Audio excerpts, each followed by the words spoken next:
Selama ini, dunia kripto punya satu asumsi besar. Jika sebuah token belum terdaftar di exchange, maka token itu dianggap belum siap. Namun, Interlink justru melakukan hal yang berlawanan. Belum listing di exchange manapun, tetapi sudah dipilih oleh perusahaan sebagai reserve asset. Ini bukan kebetulan. Ini adalah hasil dari desain sistem. Sebagian besar token di Web3 lahir sebagai alat spekulasi. Nilainya ditentukan oleh chart, volume, dan pergerakan harga jangka pendek. Utilitas seringkali datang belakangan, atau bahkan tidak pernah benar-benar digunakan.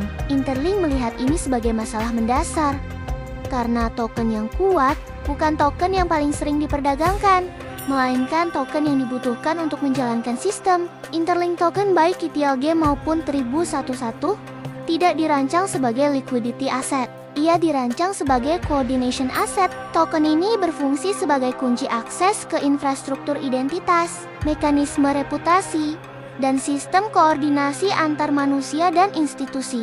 Bagi institusi, ini bukan token untuk trading. Ini adalah token untuk memiliki posisi. Disinilah Interlink membalik urutan klasik Web3.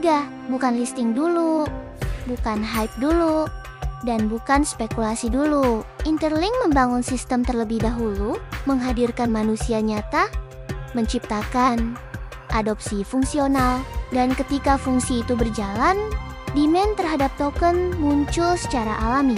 Inilah sebabnya mengapa institusi mulai mengakumulasi Interlink token, bahkan sebelum token tersedia di pasar publik. Awalnya, Interlink memperkenalkan konsep human node, manusia sebagai unit dasar jaringan. Namun hari ini, kita memasuki fase baru. Kepemilikan tidak lagi terbatas pada individu. Institusi kini mulai bersaing untuk mengamankan ITLG dan ITL. Bukan untuk dijual cepat, tapi untuk akses jangka panjang, posisi strategis, dan peran dalam governance berbasis reputasi. Inilah era baru kepemilikan di Web3. Era di mana nilai tidak ditentukan oleh siapa yang paling cepat masuk exchange, melainkan oleh siapa yang paling awal memahami pentingnya koordinasi.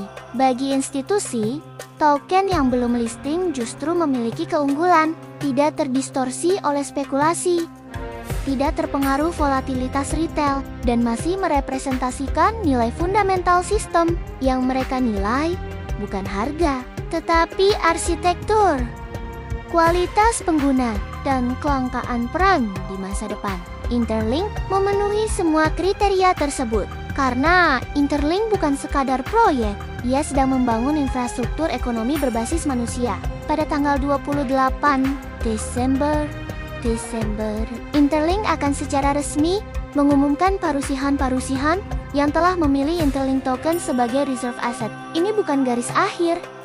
Ini adalah titik transisi dari proyek menjadi infrastruktur, dari partisipasi individu menuju kompetisi antar institusi. Interlink tidak mengejar perhatian pasar. Ia membangun sesuatu yang pada akhirnya tidak bisa diabaikan.